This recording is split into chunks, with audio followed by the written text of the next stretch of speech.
Good morning. Today on Spotlight, the Michigan primary election. It's down to the wire for a crowded field of candidates. Who's on first, second, and third in this spirited campaign season? Our roundtable will sort it out. Today's guests, Howard Edison of the Edison Group, Jamie Rowe of Grand River Strategies, Chastity Pratt-Dawsey of Bridge Magazine, and Craig Mauger of the Michigan Campaign Finance Network. And later, a retired Detroit broadcast veteran tells his story in a brand new book. It's Sunday, August the 5th. I'm Chuck Stokes, and this is Spotlight.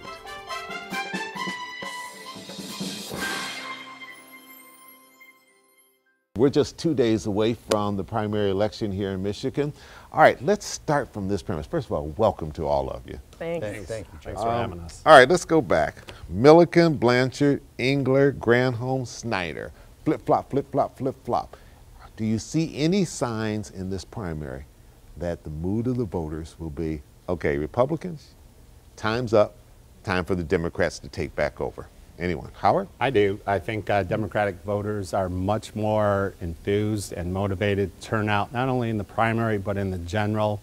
And add that to Snyder fatigue. I think this is making its way for flipping back to a Democratic governor in the general election in November. All right. Everybody feel the same? Jamie? I would suspect you don't. The same. Surprise, surprise, but I do not feel the same. No, I think every election is sort of different. And Michigan has had a back and forth history for governors, but I think it's all elections are always about the future and what candidate best puts out that vision that's going to lead to a better future for our state is the one who's going to win. And I'm looking forward to the campaign this fall. I think it's going to be fun having that competition. Chastity, you get to cover all sides in a nonpartisan way. What are you hearing from the people out there? What's the sense? You know what, doesn't it always come down to voter turnout? You know, midterms, people say, you know, it's not really a popular time for people to come out and vote, and it's a primary, but it always comes down to voter turnout. And the question is, you know, with Bernie Sanders getting into it and endorsing a gubernatorial candidate, is that going to really get people riled up? And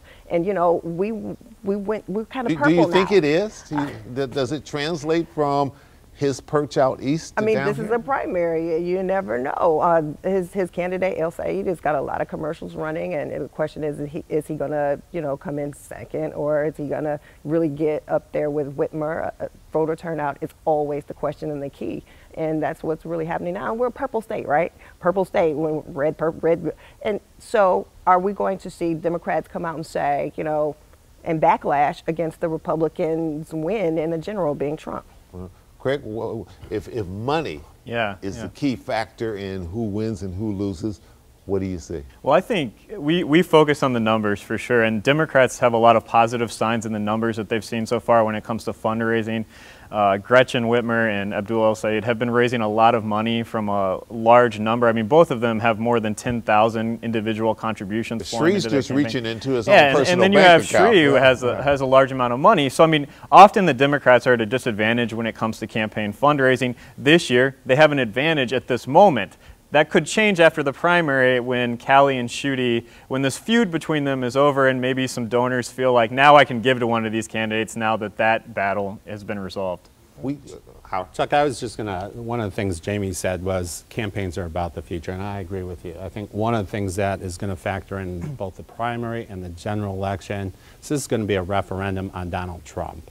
And how that plays in the Republican primary right now. I think Jamie would love all of his candidates to have Donald Trump's endorsement, but how that then plays in the general election is going to be far different. So I think that's going to be, when you think about the future, this is going to be also a referendum on Donald Trump. Yeah, I think there's some truth to that, but I would also say this, that Donald Trump won this state in 2016, and I think the economy in the state right now is going pretty darn good. We have, because of Donald Trump's tax reform, we got 2,500 jobs coming back to Warren from Mexico. He's renegotiating NAFTA, which I think is exactly what he said he was going to do and sits well with Michigan voters. So I think I would take some of these negative poll results that people put forward, and I would take it with a grain of salt. I think things are going pretty well here from the perspective, and you know, we're doing some work that along with Bill Schuette and John James, and I'm glad that both John James and Bill Schuette have Donald Trump's endorsement. All right, we're going to take a quick break. When we come back, I want to throw another little kernel into this, and that's the Libertarian candidates. And will that have any effect whatsoever in what is turning out to be a historic Libertarian primary in this state? We'll be right back. Stay with us.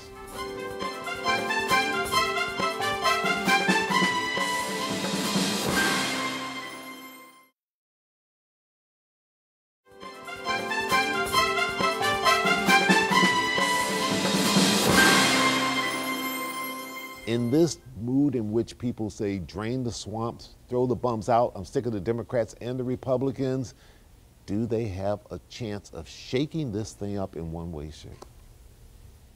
I'll be honest with you, Chuck. I didn't even know they had a primary going for governor right now. All right, Chastity, move on. They didn't get your attention. Right. So Bridge Magazine and a lot of other media are giving them, you know, their fair time. You know, we're looking at where they stand on the issues right alongside the Republicans and the Democrats, because they are going to be on the ballot, like you said, for the first time. And so in all fairness, who are they? Where do they stand? They are getting attention, definitely in Bridge Magazine and other places. You can't ignore them. Are they still an alternative party? They'll even tell you that they are. You know, are they going to be like Ross Perot was back in the day and split the vote? I don't know about that. Michigan's a 50-50 state. So, I mean, if the Libertarians are able to capture a couple percentage points, that could affect the overall outcome, of course, and just matters whose votes they're taking away. Does Whitmer have to win Detroit in order to win this state in the primary?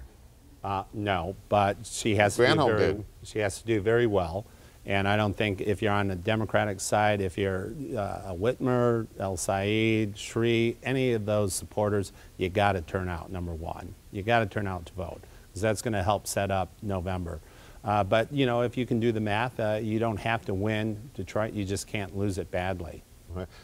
Well, does Cali have a chance of being the comeback in this thing? You got the free press. You got the endorsement of the free press. I'm doing work in support of Bill Schuette's campaign, but I don't think Brian Kelly has any chance whatsoever in this race. And the main reason is, number one, I mean, Bill Schuette's endorsed by the president, which I think was big. Plus, he's done a great job as Attorney General for the last 8 years.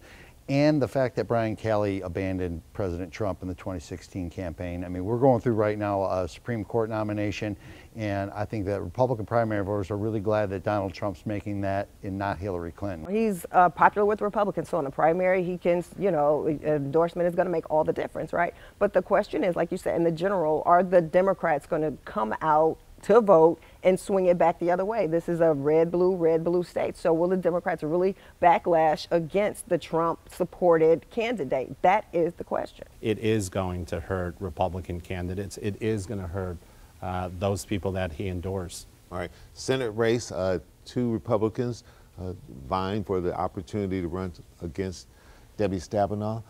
John James, in the latest poll that I saw, the Steve Mitchell poll, 14 points ahead. He's come from the behind position into the lead, largely because of the Trump endorsement? I think it helps. I think it's also because of who John James is, and I'm also doing work on a super PAC that's supporting John James, but he is a West Point graduate. He's a Apache combat veteran in Operation Iraqi Freedom. He came home to help run his family business. He's got a magnetic personality, and the president in his endorsement called him spectacular and a rising star, and I think the president was right. And I think Debbie Stabenow would much rather be facing Sandy Pensler after Tuesday, but she's going to have to face John James. When you look at what's going on in some of the other states' U.S. Senate races, there's a lot of money already pouring in there to weaken the Dem incumbents that are running, and we haven't seen that yet. In Michigan, which seems to suggest Debbie is in a pretty good, you know, Senator Stabenow is in a pretty good position right now. Could that change after the primary? Possibly, but that's where it stands at this moment.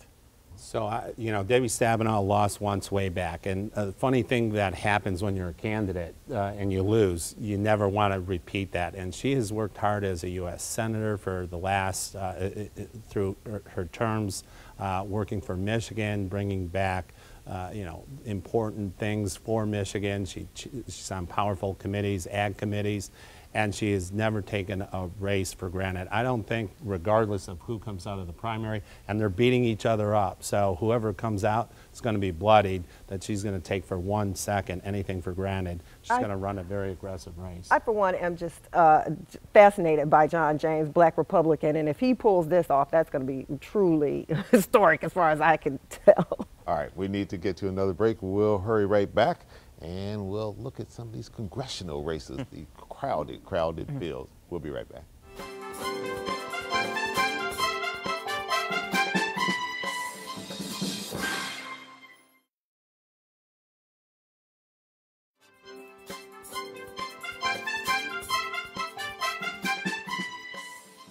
Chastity, congressional races, we're losing 3 incumbents, Conyers, Trott, and Levin. We haven't seen that happen in a long time in this region of Michigan, but some crowded fields. See any surprises on the horizon? You got to look at what's happening in the 13th. You know, Conyers, we know what happened with him. He's a legend, but he kind of went out on, you know, a sour note with the sexual harassment. But he's got 6 Democrats running, and they are really duking it out. I mean, you know, Brenda Jones, who's the city council president, and you got right there Bill Wild, a white guy. Is he going to win and represent a majority district? And right there you got Rashida Tlaib, raising nearly $1 million. It's going to be, I don't know, that's a nail biter from, you know, from where I can stand and what the polls are saying. I mean, anytime you have these open races, it's going to lead to some competition, and a lot of candidates in these crowded primary fields are doing quite well raising money, and they're spending it on TV ads. Your viewers are probably seeing quite a few of them. Rashida Tlaib's raised a ton of money, and it will be interesting to see how that plays out on Tuesday. Is money and the PACs having too much of an influence in these elections? I think they play an appropriate role, but there's also how the campaign is managed. So there's your money, your mobilization, who's endorsed you, and certainly your message. Is it resonating? How is it connecting with people? So all those 3 things in the mood of the electorate all play together. Is there too much money in the system? Absolutely. But, you know, it's regulated, and as long as you play by the rules, that's key. I think the other thing in the 13th is endorsements, and I think Mayor Duggan has endorsed Brenda Jones, and I think it really... That hasn't translated into a lot of money for her. Well, but we'll see if it translates to Election Day boots on the ground. So I think endorsements matter in these small, type of races. All right, quick yes or no going down the line here. No doubt that President Trump will be in the state after the primary campaigning for the Republicans. Any chance that retired President Barack Obama will come into the state campaigning for the Democrats? If I were running the gubernatorial nominee, Democratic nominee, I would love to have Barack Obama come in to the state of Michigan. All right, we aren't going to ask you. Chastity? That's not my wheelhouse, but it would totally be interesting. We would be right there. All right, Craig? Yeah, I think they'll both be here. I mean, that would be my prediction. They'll both be here. I remember in 2014, the last gubernatorial race I was talking about earlier, Barack Obama came in and gave Shower a boost right at the end. So I expect that will happen again. All right, Craig, Chastity, Jamie, Howard, thanks for coming in. Thank you. We'll see what happens on Election Day, and we'll be back in just a second, and we'll talk to a retired journalist who's just written a new book. Stay with us.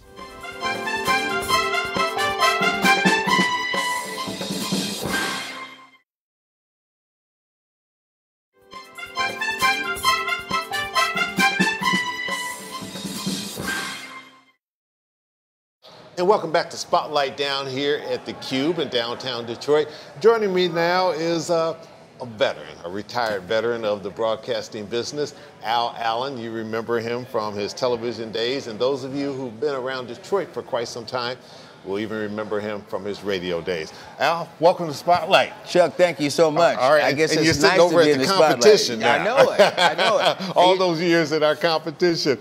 I got to thank you, first of all, for allowing me to come to Channel 7, even though we're at the competition, That's to all introduce this autobiography. It's all one big happy family, and we are so glad to have you. You have written a new book, and it has come out just on time for the National Association of Black Journalists Convention. The book is called We're Standing By, which is apropos because in this business, doing live shots, you do a lot of standing by. You know, we do at Fox 2, we do a live shot every half hour, the top and the bottom. And you repeat, we're standing by so many times during that morning show. And it's really a check to make sure everything is okay before you go live. What motivated you to write your life story of broadcasting? You know, one of them was... Because you were in it almost, what, 50 years? Almost 50 years. 28 years at Channel 2, and a lot of folks don't remember, 17 years at JLB Radio when it was AM and we switched to FM. I was the news director there, and we had some great times too as well. But the person who I can say was instrumental in this was Karen Dumas. Okay, I think everybody knows Karen. Everybody knows Karen Dumas. The day I retired, they had a retirement party. Karen and her husband walks up to me. She says, Al, you got to write a book. And I says, Karen, I led a boring life. She says, Al, you got to write a book. Well, I would get these text messages every 3 or 4 months, 5 months. Al, have you written anything yet? And that was it. She stayed on you. She stayed on me. Are you glad you finished it? I'm glad I finished it. And, you know, I did it in less than a year. Born and raised in Little Rock, Arkansas. That's correct. Stayed there till you were around 13 years old. That's right. But you were there during a very historic time. Yes. The Little Rock Nine. Yes. Key part of civil rights history. I saw what was going on. I remember what was going on. The intimidation against Ernest Green, the violence against those other 8 students going from Little Rock to Central High School. And I'm a witness to that. Sure. And how violent it was, how the nation watched this unfold. This was a black mark on the United States of America. But I'm standing there because Ernest Green's mother was my 4th grade teacher. Is that right? You know, and I lived right across the street from it. And I saw when they picked them up in Jeeps and tanks and trucks and so forth to take them to school, because it was very ugly in Little Rock at that time. This was a segregated city. The colored-only signs were everywhere. You had to go through the back door or you couldn't get in at all. The movie theaters, you sat in the balcony. The theater was called the Neighbor Theater. You started off in radio, WJLB. How did you get into radio, and what do you remember most about radio versus television? You know, first thing, and I hate to say this on the air, but it was a money difference, all right? You didn't make much money in radio, but you made more in television. I said, well, that's where I need to be. But it was more of a journalistic issue and a social issue. I wanted to make sure African Americans who were listening to WJLB were informed. I wanted them to know what was going on, what their neighbors were doing. And at JLB at that time, it was strictly music. Very little information was being taken care of. So we put together a news department. We went from 2 people to 6.5 people. We won journalism awards around the country. One of mine was Robert F. Kennedy Journalism Award, among others. We were informing people, built a supply of tipsters, sources, which are in the book, and see how important they are. And we made that news department an award-winning, one of the most listened to radio stations in the Metro Detroit area. Was it an easy or tough transition to go from radio to television, and particularly at the time in the history of broadcasting that you made that transition? You know, it wasn't difficult as far as the idea was concerned. I could do it because I was on the radio. I was news director. I was morning anchor as well. So it was not a difficult transition. The only issue that I had to face was, in radio, it's just you. You on the air, you write, produce, you do everything.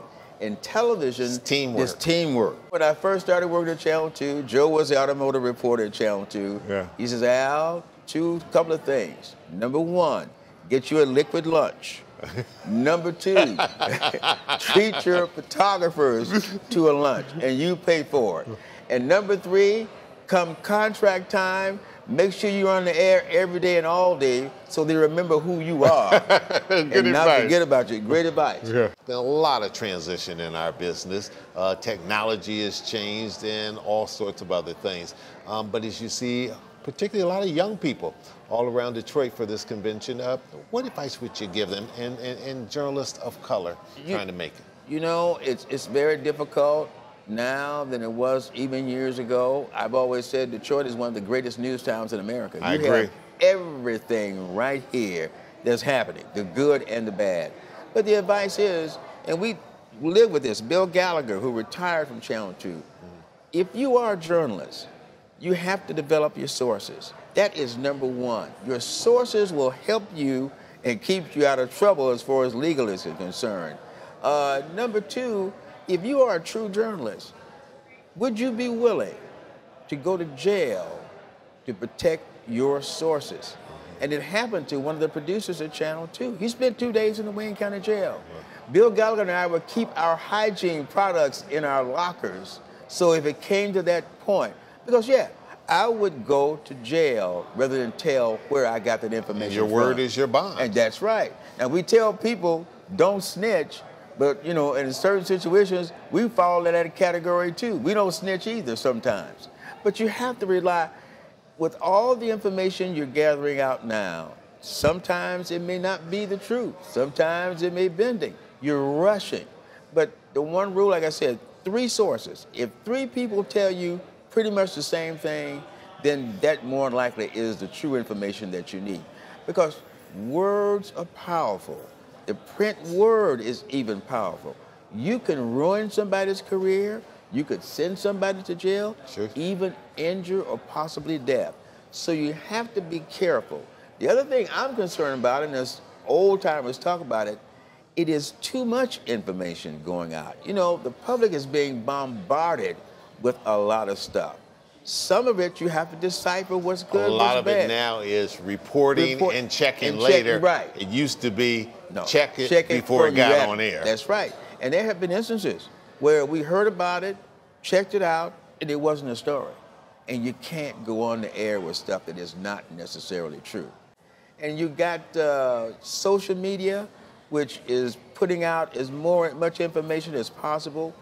You're being bombarded, like I said before, and we talk about that in the book. Everybody cannot be a journalist. Everybody cannot write. Everybody does not have the voice. They don't have the looks. Don't use me as an example, because I don't have the looks either. but you did well, and you do have the look. That's right. The book is called We're Standing By. It'll be also at the Barnes & Nobles, Amazon, and I'll be signing books all throughout the metropolitan Detroit area as well. I'm going to be one busy person. If you don't help somebody else, you're not doing the job that you were supposed to do. And that's a great way to end it. Al Allen, thanks so much. Oh, Chuck, best of luck you. with the book. It's a pleasure. Give your wife our best. I sure will. All right, and keep on keeping on. We're going to do that. All right. All right. I'm Chuck Stokes. We'll be back next week with more newsmakers in the spotlight. We hope you have a great week.